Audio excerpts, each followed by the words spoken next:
All right, so this is my pride and joy, 1958 Velocette. It's a British single-cylinder 500cc motorcycle.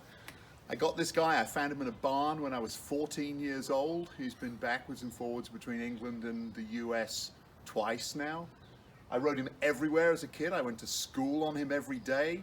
I took him down to the Bol d'Or in the south of France and even rode him around the Paul Ricard circuit at the end of the 24-hour race there.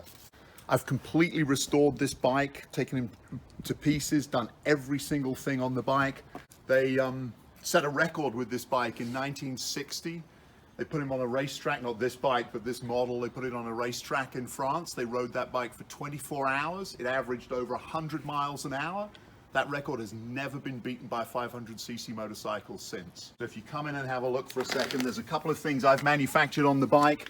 This is the most recent one. I put a special gear change on here, which is, the advantage of it is that it removes all of the linkages that typically cause a lot of slop and play on the gear change.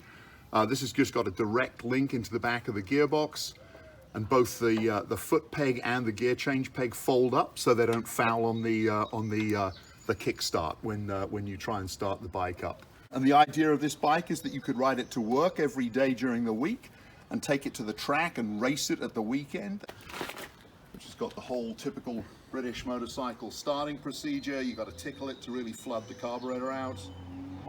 They've got a magneto ignition, manual timing on it.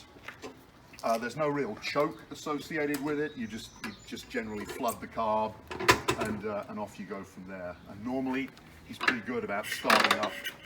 I just turn the bike over once, just ease it over compression, and